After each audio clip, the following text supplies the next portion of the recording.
thewellnesscouch.com, streaming wellness into your lives. Welcome to 100 Not Out, featuring your hosts Dr. Damien Christoph and Marcus Pearce.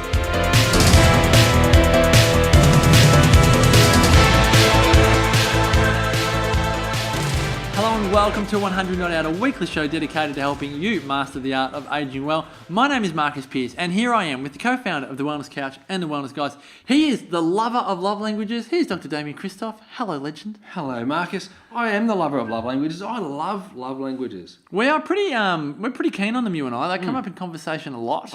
And we've done a number of episodes just on various parts of the love languages. If you don't know them, you can go to 5lovelanguages.com. We will summarize them in a moment. But we actually drew the ire of a listener, a loyal listener. Her name is Ellen, and her ire was very well, I think it was deserved. Like, for anyone that was listening, it was going to push buttons, and Ellen's buttons were pushed. Big time. She responded, I reckon, in a really mature fashion, to the point where when we received the message, we weren't like, oh, that was all. We weren't angry. We were like, Alan raised some very valid points. And so we said to Alan, look, it's a long time between drinks in terms of recording 100 Not Out, but we will honour that message with a follow-up episode. And we'd honour all of your messages. So if you want to take the time to send us a message, send us some questions. In fact, ask us, some questions. We'll respond. Absolutely. You take the time, we'll take the time. Absolutely. So things that you haven't liked or things that you think are missing that you would like covered, just send Damo a message, Damien at DamienChristoph.com, or look us up on Facebook, send us a message, and we would love to connect. Now, I'm going to read, it was a long response. I'm going to read a couple of paragraphs from the message so that we can put a bit of context to this, and then we'll go into... Now, you know what I'll do first? I'll explain what the 5 languages are. Well, why don't we explain what the podcast was? Well, we were talking about... we did 2 episodes on what happens if you give a love language. The second one, which I think raised eye, was what happens if you give a love language, but it's not well received. And we also did one on political correctness. That's really what drew the eye of Ellen. Was the world's gone too PC. And having said that, when I read this message out, you'll kind of get an understanding of where Alan's coming from. But in terms of the 5 love languages themselves, we're talking about you feel the most love when you receive one of these. When you receive physical touch, so if you get a hug, you get a kiss. Yes, if you make love or have sex, but really it's any physical touch. If you stroke your hand through my hair, I am just feeling loved. If you spend quality time with someone, that just fills your bucket up so much. And this is Amber's love language. Quality time, you just feel so loved. It could be going for a walk and having a chat. It could be going out for dinner. It could be sitting down and watching TV with your significant other. It could be going to bed at the same time. That is quality time, no matter what it is. It could be acts of service. That is my wife Sarah's. Acts of service. It could be little things like doing dishes, doing vacuuming, taking the rubbish out, doing sleepy time, answering the phone, whatever it is. Acts of service is something that you feel the most loved about. It could be words of affirmation. If someone says, thank you so much for doing that, Damo. I love you so much. Thank you so much for making dinner. Thank you. Whatever it is, it's an affirming word about you that you go, oh, that makes me feel so loved. And the final one is gifts. And it doesn't have to be Coco Chanel. It can be a bunch of roses. It can be a hand-picked flower out of the garden. It could be something physical that you've received that you feel like it's the thought that counts. You just feel so loved because someone has thought about you to go to the effort to bring you something. And that really, really fills your love tank up. So they're the 5 love languages. I'll read out this message and then we'll get into a chat about it. Good. All right, so Ellen sends a message, and again, I summarise, and she first starts off by saying how much she loves the podcast. And dear Damien and Marcus. Dear Damien and Marcus, absolutely. She said, but I felt compelled to write to you after the second episode on the love languages topic because I was disappointed in the way you handled the topic of political correctness in the workplace. And you asked for feedback, so here's mine. I agree there's times where PC has gone too far. Our society is highly regulated. And then she goes on to talk about, I'm a high school teacher, and many, many times I have wished I could just give a student a hug when they are upset and in tears, but I have to refrain because, of course, physical contact with students is off limits. There is definitely a case to be made that we have lost some of our sense of love, connection, and community, and even some of our rights because of PC-ness. But do you know what else we've lost as a society? We've lost the right as an adult to touch a child inappropriately, either sexually or in anger. We've lost the right for a woman's body to be the property of anyone but herself. We've lost the right to discriminate against or abuse gay, lesbian, and transgender people because of who they feel they are. We've lost the right to discriminate against or abuse a person because of their race, religion, or culture, and so on. I don't know about you, but I'm glad we have lost those particular rights. So, she's just gone on to say, as you know, Gary Chapman, in his book, The 5 Love Languages, speaks about if your primary love language is physical touch, for example, then you will feel that any negative or unwanted physical touch even more deeply than you otherwise would. The same goes for all the love languages. If the expression is in your primary love language, but it is negative, unwanted, or unwelcome, then it will actually be received as feeling like the opposite of a loving gesture towards you. I don't remember you pointing this out in your episodes either, but it is an important part of the love languages framework. And again, Alan, thank you for sending that in, because agreed, it is an important part of the framework. If someone punches me or slaps me or pushes me, that is like the ultimate insult. 100%. Because that's my love language. Yeah, so when you diss the love language when you diss your love language, or someone disses your love language, it's like a massive wound. It's a huge wound. You know, if someone gives you a really bad present, but gifts are your thing, you go, well, why would you waste the time and give me a bad present? Why would you do that to me? You know, that's a real wounding. You know, in terms of spending time, if you wanted to spend time with somebody but you're totally disengaged, why would you spend time with me if you're totally disengaged and on your phone the whole time? Like, that just doesn't float my boat. Yeah. You know, or, you know, if you're going to say something nice to me, actually mean it. Don't put a but in there, or, you know, don't make it sarcastic, you know, because it really, that just negates it. So those mortally wounding moments... Mortally wounding. They are. Mortally wounding moments of when you stuff up someone else's love language are equally as bad as actually, you know, doing something profoundly good. So, but can I just go back to keep going, yeah. Because what Alan wrote there was right. But my thing is that I don't think we've ever had those rights. I don't think we've ever had the right to touch a child inappropriately. I don't think we've ever had the right to use someone's body for purposes other than what they would use their body for. Yeah. I don't think they were ever rights. And I know that in the comment that Ellen wrote, she put inverted commas right.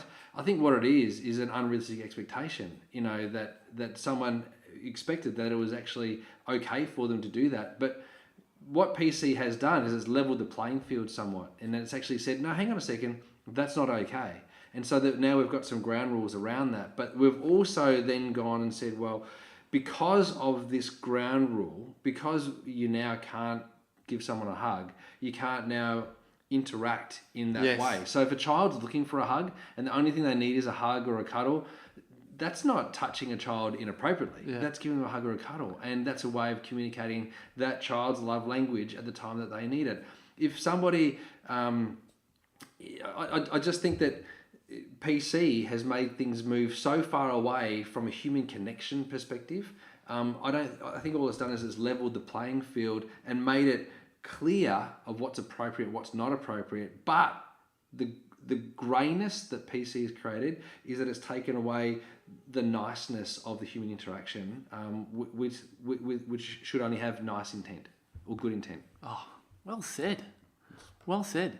So I know it's weird these days, weird being, you know, the term that I use, that when people that aren't related to a child give that child a kiss or a hug, some people feel uncomfortable about that. Yeah.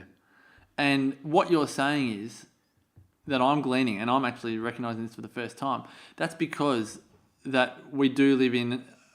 I don't know if it's the politically correct world, but I would almost take it one step further and say the world that the mass media has projected onto people makes them feel like some of those physical exchanges are inappropriate. Yeah. I was on a plane, and this is maybe 8 or 9 years ago. I was on a plane and I was sat next to a child. Now, I'm a chiropractor. I've got a working with children's check, naturopath. I'm a father, and the flight attendant came up to me and said, "Oh, excuse me, sir, I need to move you from your seat." I said, "How come?" And she said, "Well, you're sitting next to a minor, and the minor's unaccompanied, and you can't sit there next to the minor unaccompanied because you're a man." Don't mean to laugh, but holy moly. Seriously, this happened to me. This was 8 or 9 years ago. Yeah. Now, it's probably gotten worse. It's probably still the same. But they went and got a woman to sit next to this little child. And maybe this woman has never, ever had a child before, never Doesn't know how to relate to children. Yep, maybe. Maybe the woman is a perpetrator. Maybe the woman is a bad person doing wrong things. Maybe, but just because of her sex, it was assumed that she'd be a better person than what I am. And I took offence to that. Now, I didn't call up Qantas and go, "Qantas, you're bad people." What that was a highlight of how far it's gone to be, to assume that because I'm a man, I'm a bad person. And that's... This, I think, is what PC has done and has made things challenging for people to be able to interact and have interpersonal relationships with people that are appropriate. Yeah. So, a question without notice. Is there anything that's going to shift that? Because you can't do anything about that, right? Is that one of those things we were talking about in another episode about how social media is really here to stay and food porn is here to stay. Everything is just there. But when we look at that, is that something, which Alan talks about with, I'm glad we've lost those rights. And as you say, and I do agree with you, they were never rights. Never rights. To begin with. They were abuses. And in fairness to Alan, she's put them in exclamation and I quotation get that. marks. Yeah, I appreciate that. But it's more that awareness. We've now got an awareness that it's okay for women to work and for women to want to work. Whereas in the old days, a woman's job was to stay at home, so to speak. That was the beliefs of society. And now we live in a world, thankfully, where that's not the common belief. So does that mean then that what happened to you on the plane, that's not going to go in reverse? People are going to go, you know what? Let's let that stranger male sit next to that stranger 12-year-old. And just because there's a 100 Not Out episode. Yeah, and just trust. There's not going to be a social shift in that. So there's a few things that still have to happen in society. And I don't know, I hope it happens in my time. And I'm a big supporter of the White Ribbon absolutely. Foundation. I think that's an amazing cause, and I would love to be an ambassador for that. I was struck, and I was shocked that 2 women per week are murdered in Australia from domestic violence. Wow, 2 women a week. That's 100 women a year are killed in the home, and which just blew me away, right? And so that's men abusing women. So I think that's potentially where part of the problem actually is. In the newspaper today, there's the front story is the mum who killed her baby but tried to blame a man for stealing the baby out of her pram. She killed her own baby and allegedly. She confessed it. She's confessed it. Just for everybody's sake, at this point, we're still going to say allegedly because there's been no conviction. There's been That's true. Okay, That's true. So it's alleged. Allegedly. All right, reporter, journalist. So my thing is that people can be bad and people can be good, and I think that there's another thing that's got to happen in terms of equalisation is that women need to be paid the same amount of money that men are paid. There's a whole lot of things that need to become equal. We've got to stop, though, the interplay of saying, well, gender A deserves this because gender B has it, and gender B deserves that because gender A has it. It just should be that people across the board are appreciated. So are we talking, and just tell me if I'm getting this out of kilter here, but are you saying that we often talk about men and women are different, yes, but we're equal? Yeah, 100%. Okay, so you sitting next to the child, yes, should be given the equal level of trust as a woman sitting next to the child. Yep. Now this will rile people. This will rile people because people are going, there's more pedophiles that are men, there's more, rapists that are men, there's more women that get bashed, all these sorts of things. But, and that is the case. But should there be discrimination immediately because I'm a man? Yeah, and I think what you're saying is it's the immediacy of it, isn't it? Yeah. We would probably say, and we were talking about, our attention to detail with some recording earlier, that I would say in that scenario, every male you'd have character tests. Like, you'd be able to look at your file, so to speak, and go, well, he's not a convicted criminal. Hasn't done this. He hasn't done that. Like, I actually think it would be good if on a privacy basis, on a public profile, people go, well, okay, so the 12-year-old is sitting next to Damien John Christoph. He's the owner of Forage Cereal. He's the owner of Vita Lifestyles. He lives here. He's flown with Qantas 500 times. He's flown to these countries. This is his passport details, all the rest of it. Happy for him to be there. All of that data is available. Do you know what I mean? So it's like absolutely. there's no concern. He has a 16-year-old son, all the rest of it. You can see there's no concern. If, like you said, the woman sitting next to her has been in a history of this criminal conviction that was some type of domestic conviction. There might have been a marriage breakup. There might have been trouble with children. There might have been whatever.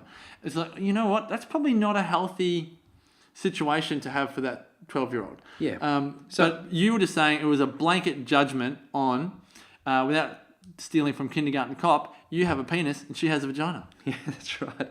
That's exactly right. So I know it's a bit of a shift away from the love language discussion. No, it's a good tangent to go on. What I'm saying is that PC-ness has created this. And that concerns me. So Amber and I have this conversation all the time, because she works in corporate, and PC-ness comes from corporate. Like, really, the ultimate PC-ness comes from there, because I can't go, Marcus. Yes, you can't do that. Great job, mate. Well done. All of a sudden, I've put my hand on your shoulder. That's bad news. Male to male, male to female, female to male, female to female. It's bad news now. You can't actually do that. Marcus, good on you, mate. Can't do that anymore. Marcus, I really like what perfume you're wearing today. It smells fantastic. Nice shirt, Marcus. You can't do that stuff anymore. You can't give. I'd struggle. At Channel 9 days, 2006, that was everywhere. But 100, absolutely. Now, I always comment on people's hunting fluid. I think it's always really nice. Like, I love the smell of good smells. I've got a big nose, 2 big nostrils. I can smell the coffee in Brazil. You know what I mean? Can you smell my poo breath? Could this morning when you didn't brush your teeth. So anyway, but so I'm olfactory. I like to be able to comment on those sorts of things, and even I'm colourblind. I appreciate when people put effort into their clothing, and I'll make comment on that. However, if I worked in corporate, I couldn't do that. So I'm saying that my ability to express my love language in an appropriate way has been restricted because of PC-ness. Okay. How do we handle that? Well, I think how we handle it is by the lives that you and I live. You don't work in corporate. Yeah. I don't work in corporate. It would suck the life out of us. There are some people that can actually tolerate it. Okay, probably because physical touch is not their primary love language. Hey, good point. Maybe. Oh no, I think that's. Maybe. I'm not making it up. Like, we all are adapted into the environments that suit us most. But that people that get corporate burnout, so to speak, it's almost like love language burnout. They're looking for more meaning in their life. They're looking for more love in their life. And most of the time it's because their needs, in this episode's case, their love language, is not being met. So I would say, without going too deep and meaningful on this, if someone is in the corporate world with physical touch as their love language and they're not getting it from 7 a.m. to 6 p.m, it's possible they could express that to the max outside of it. 100%. And that's where the whole what's the term for it? It's not hedonistic. What's the word where you work hard Monday to Friday? It starts with H, and I always forget it. And Saturday, Sunday, you just go on a bender. Is it hedonism? What's hedonism? Anyway, It's too big a word for me. I don't know. So you'll go out. You'll work in a very structured environment Monday to Friday, and a very PC environment, let's say. And then you go out all weekend, and let's just make up stories here, but you go out, you take drugs, you attend strippers, you do all the bad things that in the PC world you have to repress. And then it's just an overexpression to almost like make up for that dulling down. It's the DMR thing. It is the DMR thing, absolutely. What you repress, you express. Hey, I just saw where this comment's come from your poon in Queensland. One of my great mates, I haven't seen for a long time, Lee Woodhall. He lives there in Yeppoon. Yeppoon? good part of the world. How about that? G'day to Lee. Alan, I hope that we've covered everything that we need to cover in this one. Is there anything else that we need to cover? No, I think we went on a tangent which was really quite necessary, and that was just that absolutely PC has its place, and there's times where it's incredibly valuable. Yep. And at the same time, to treat everyone purely because of their anatomy and make judgments and profiles on that is probably somewhat short-sighted in a lot of scenarios. And that's whether that changes or not is probably not up for debate. But I think the fact that we can be aware of that is important. I agree. Yeah. So, Alan, thank you so much for sending that comment into us, because it helps us discuss things better, and hopefully we've done a good job of discussing that. And by no means have we meant to dismiss anything that you've said. Hopefully we've clarified our position, and also maybe spoken more about the word in inverted commas of rights, as opposed to being, maybe assumptions that people might have thought that they had privilege to do. So thanks so much. And everybody else, if you want to leave us a comment, ask us a question, please do so. Obviously go to Facebook, go to YouTube. You can do that now on YouTube. Contact us personally, send us emails. And go to thewellnesscouch.com, where you can check out the entire range of wellness podcasts available. So much wisdom. Really love your insights, your honesty, and the fact that you're not scared to put it out there. Thank you so much. Thanks, Damo. MP. Until next time, folks, may the rest of your life continue to be the rest of your life. Did I just say that? I think you did. May the rest of your life continue to be the best of your life. This has been a production of TheWellnessCouch.com. Check us out on Facebook and join in the conversation on Facebook.com/The Wellness Couch. Subscribe to each show on iTunes and check us out on Twitter. The Wellness Couch, streaming wellness into your lives. Whilst the Wellness Couch presenter endeavor to provide accurate and helpful information to their listeners, these podcasts cannot take into account individual circumstances and are not intended to be a substitute for health and medical advice from a qualified health professional. You should always seek the advice of a qualified health professional before acting on any of the information provided by any of the Wellness Couch podcasts.